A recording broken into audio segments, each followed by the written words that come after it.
je voyais les gens venir témoigner, je me posais la question, quand serait mon tour de témoigner? Aujourd'hui, voici mon tour. Depuis que je suis toute petite, j'ai reçu beaucoup de persécutions, mais seul Dieu qui m'a épargnée. Nous étions nombreuses, plusieurs enfants, mais c'est moi que le diable guettait toujours, il ne guettait pas d'autres, parce qu'ils avaient une force en eux peut-être. Mais moi, j'étais la plus timide, la plus peureuse, mais c'est moi que le diable venait toujours guetter. D'où je dormais parfois sur le lit, je me retrouvais en bas du lit. Le serpent bois qui venait tout le temps m'avaler, personne ne le voyait, j'étais la seule à le voir. Quand je criais, personne ne le voyait, j'étais la seule, mais Dieu m'a épargnée. Pendant même mes examens officiels, c'est toujours lui qui venait me montrer, malgré toutes les persécutions, voici les preuves, voici les chapitres que tu vas étudier. Quand j'ouvrais mon cahier, c'est ça qui était réellement là et c'est ça qui venait dans les examens officiels. J'ai connu cette église en 2015. De 2015 à 2016, je venais ici. J'ai arrêté de venir en 2016. Pas parce que quelqu'un m'avait empêché, non. Je suis restée à la maison dans les prières. J'ai dit, Seigneur, j'ai connu 3 chemins. J'ai fait les études dans l'école catholique de 6e en terminale. J'ai étudié avec les témoins de Jéhovah. J'ai connu l'église pentecôtiste. Maintenant, je veux que c'est toi qui me montres.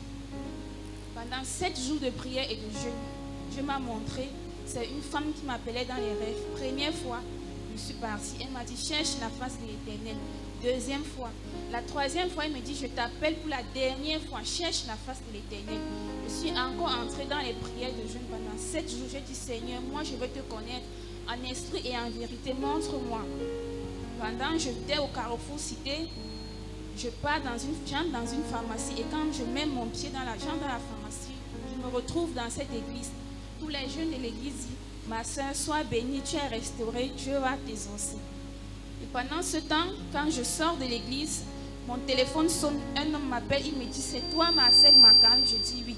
C'est toi? Il dit, je vais te voir urgemment. Le temps de raccrocher mon téléphone, il apparaît devant moi, il dit, c'est moi qui t'appelle, je suis venu te dire que Dieu t'a restauré, ton mari viendra d'un pays étranger. Mais je n'avais jamais compris ce rêve, mais j'ai dit, ça c'est la voix de l'Éternel. Quand j'appelle ma soeur, je lui raconte le rêve. Elle me dit, prie et Dieu va te montrer. J'ai continué dans les prières. 2019, je ne vois rien. 2020, rien. 2021, 2022. C'est là où ma mère m'appelle un jour. Je dis, oui, je sais que c'est ton anniversaire. Elle me dit, mais je t'offre un cadeau, mon anniversaire. J'ai un de mes fils. Chaque fois qu'il vient ici, il dit, il aime les menus africains. Il m'a dit qu'il veut épouser une femme africaine. Et je lui ai dit, voici ma fille. Et c'est comme ça que elle nous a mis en contact. Il a dit, maman, voici mon passeport. Je vais venir épouser ta fille. Puis nos conversations, c'est vraiment elle et tout. Et ça s'est réalisé.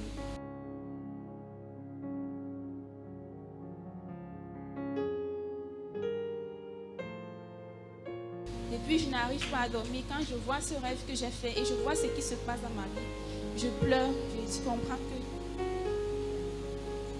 Dieu a mis, il a posé son grâce sur moi et je le rends grâce pour tout ce qu'il a fait pour moi.